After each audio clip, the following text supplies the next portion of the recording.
So, and what this orientation is about, that Jesus is defending, because it comes under a lot of attack, this orientation. It's quite fragile, it's quite vulnerable. It's not a worldly value that you're going to find affirmed, in every job interview you go to, or in every investment you make, or every academic course you undertake. This is not the kind of value that is usually affirmed in our worldly life, in most of our activities. So it's quite vulnerable. And there are, of course, many people who are unaware of this at all.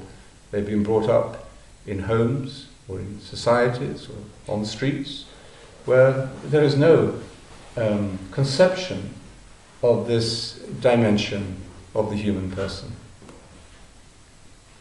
And that's why it is so vital that we resist those forces in our culture, in our institutions, in our society, that deny this orientation, this level of motivation. So this is what Jesus is doing. He's defending her, or this dimension, against that worldly voice, which is in our own minds, but we also find it institutionalized all around us as well, that denies, in fact, the value of this most human of all motivations. It actually would dehumanize us, and we can see many forces of dehumanization and over-regulation, over-systematization, the not allowing of any exceptions to rules, the worship of systems at the expense of people and personal needs. So we live in a culture that thinks it's worship sufficiency, but in fact, of course, may simply be dehumanizing us in many ways. So this shocking act of wasting this valuable ointment on the body of Jesus speaks to us in a very graphic, but in a very persuasive way, of the existence of values and meanings in our lives that we have to approach in this way of faith, or not at all. It's the only way we can get into that deeper level of our humanity, or come closer to the source of our humanity in God. And what else does Jesus say here? He defends her. Why are you upsetting her? Leave her alone. What she has done for me is one of the good works.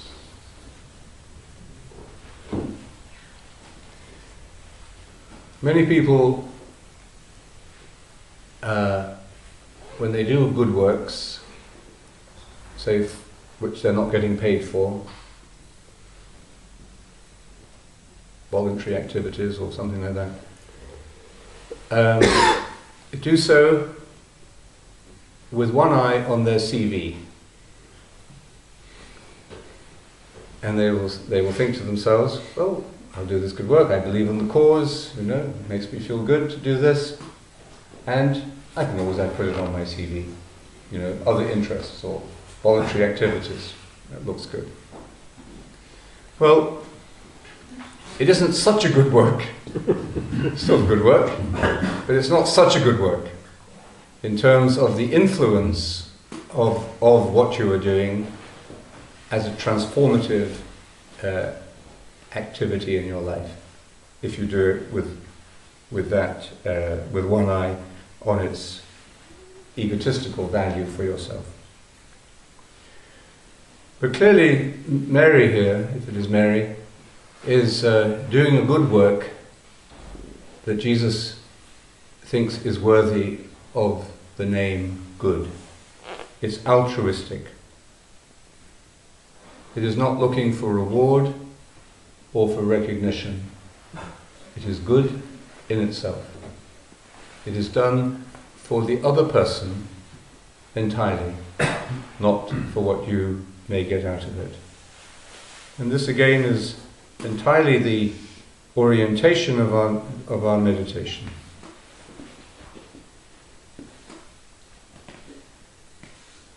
The transformative power of meditation is a radical simplicity.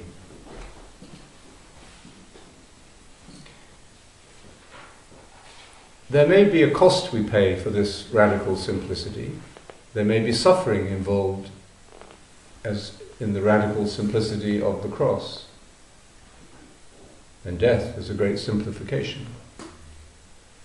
But it isn't the suffering in itself that brings about the transformation. It is the simplification of our whole being through an act of pure generosity or an act of disinterested love or an act of pure attention. That's the act of saying the mantra without demands or expectations, and generously by turning the attention off ourselves. Now, as soon as we begin to do a good work of that kind, whether it's in our meditation or in the active part of our lives, there will be a chorus of ego voices in our minds that say, what are you getting out of this? I want to be admired for what I'm doing. I want to be rewarded for what I'm doing. This part of our mind might take the tone of voice of Judas, who is even at this point, before he has betrayed Jesus to the authorities, is betraying the spirit of the teaching of Jesus already by failing to understand, failing to acknowledge the good work that Mary has been doing in that anointing. So we have to be prepared for a chorus of voices. The ego has many voices and many ways of playing its cards. The ego will come up with any number of self-justifying reasons. Rather like in the story of the prodigal son or the older brother, the two brothers are really two peas in a pod. They're the two aspects of the ego. One of them is the spendthrift, the wastrel, the self-indulgent ego. Me first. Let me get what I want. Let me enjoy myself now. I've got a right to this. This is my property. I can do what I like with it. Me, me, me. And the other, more like the superego perhaps in Freud's picture of the psyche, the older brother, the one who stays at home, wins everybody's admiration and is dull as ditch water, but is good. But knows that he's good, and isn't happy about being good. Would much prefer probably to be like his younger brother, and hates his younger brother for doing what he would like to do. So that's the dynamic perhaps in that story, and why the two brothers, or both of them, failing to understand the nature of the Father's love. The ego cannot understand this pure good work of the Father's love in that story. And just as the Father loves generously, altruistically, without judgment, as Jesus says elsewhere, like the sun that shines on good and bad alike, and is kind to the ungrateful and the wicked. So Mary here is exhibiting the same spirit of selfless and boundless generosity. And the ego simply cannot compute that. The ego is always going to resist it and calculate the cost and demand something in return. Basically, it just isn't able to understand it. And that's why we have to make sure that we're not operating out of the value system in which the ego operates. Because if we're operating from that value system, basically oriented on me and my own benefits, then we're never going to expand, we're never going to grow, we're never going to really breathe the oxygen of love. The silence of Mary, both in this story with the ointment and in the story with her sister Martha, is a very powerful element in each story. She doesn't have to defend herself. Jesus does the defending for her. The ego is always quick to run, to jump in and defend itself when it feels that we're under attack. And it is silence that enables us to hold back the ego from that self-defense. And this is a delicate principle to put forward, because you might say, I'm just making myself into a doormat, I'm just allowing myself to be oppressed. So we have to use our discretion in how we apply this principle. It doesn't mean that we don't stand up for justice, but it means that we're not operating out of the ego's reaction. And we're not controlled by the value system of the ego. And that's why this depth of silence, of contemplative silence, is related, I think, to the passion with which Jesus defends Mary in both of these stories. Jesus it's not a weak defense. He comes in like a strong lawyer with a passionate defense of his client. And this is in a sense what we do in every meditation. The ego is constantly wanting to come forward with its own defenses, its own arguments, its own view of things. And at least in the time of meditation, we resolutely tell the ego to stay in its place. We don't allow the ego to be our defense, to take control of our case. It is the spirit that leads us, that leads the process. And that's the work of silence, above all, in our meditation. And finally, that beautiful image at the end of this account, where the odour, the fragrance of the ointment fills the whole house.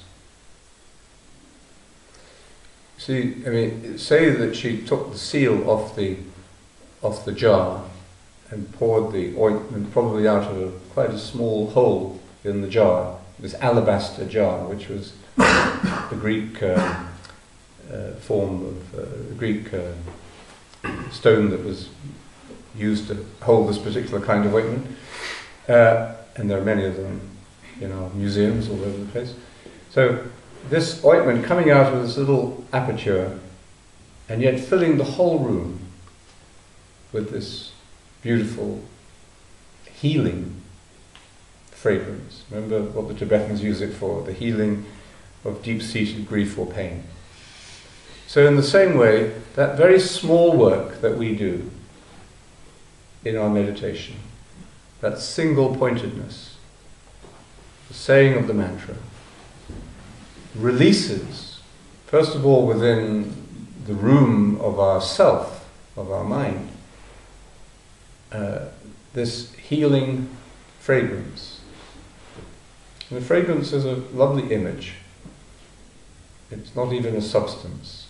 It's something ethereal, something we can't capture. Once it's out of the bottle, it's out of the bottle. And yet it transforms the environment. You walk into a room and there's a beautiful scent, the flowers or somebody's perfume or whatever it is. The whole room, the atmosphere of the whole room has changed. Well, look at that in terms of the odour of holiness, that scent of goodness, of compassion, of forgiveness, of selfless love, that can be released through certain acts, through certain people, in certain times, and it sends out a fragrance. Is a beautiful image for it. It sends out a fragrance which everybody who has the sense of smell, everybody can recognize, enjoy, admire, and is influenced by. But it doesn't belong to any one person anymore. It's been released selflessly, beyond the confines of the ego. Nobody's taking credit for it. And that, I think, is what Jesus must mean by good works, one of the good works.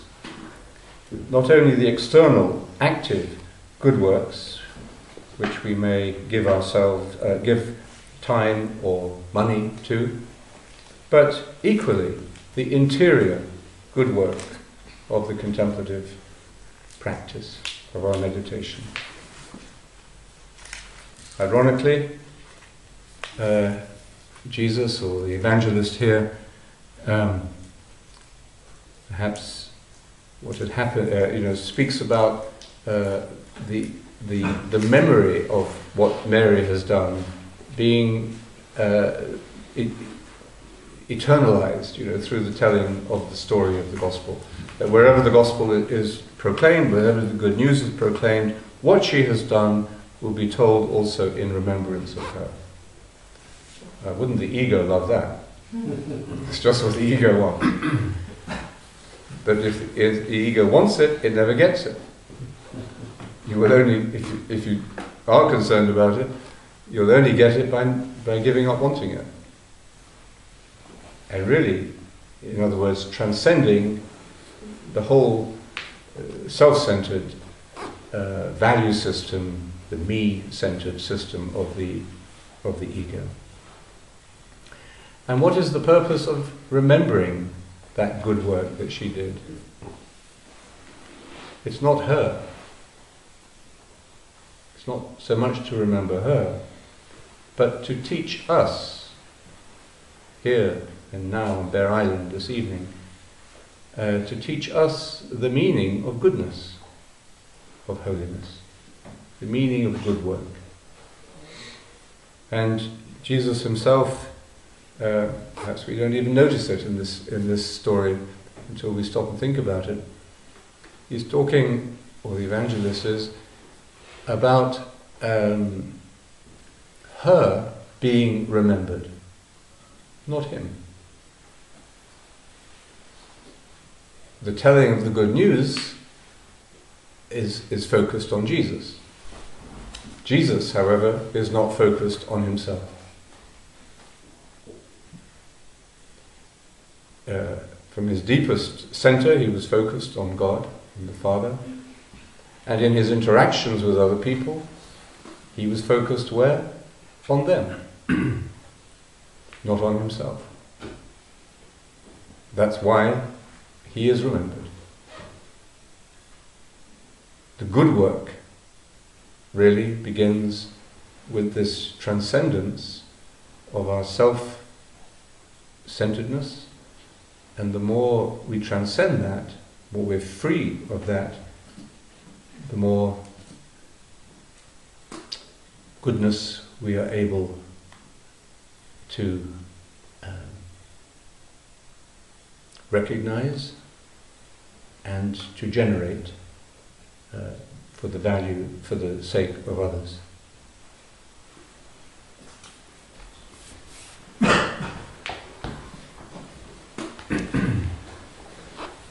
Good. So again we'll conclude this session with a little time of meditation. As we've been sitting patiently, you might like to stand up and have a little stretch. Let's stay in silence, as silence is the best preparation for meditation. If you'd like to stand and have a little stretch, maybe you could start. We could start some music. Leo, start some music then.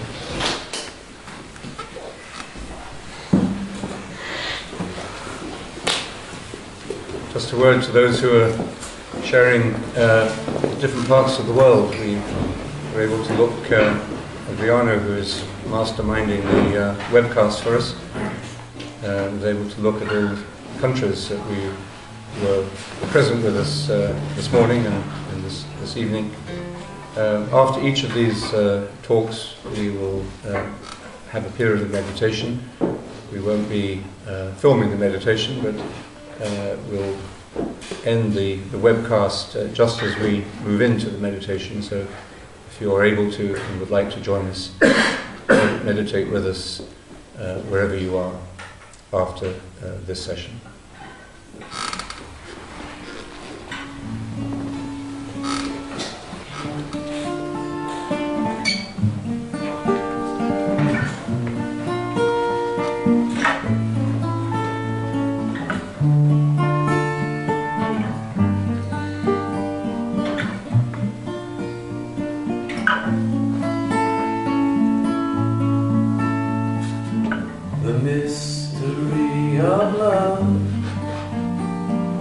Is that we become what we delight to gaze upon, and so when we have opened our eyes,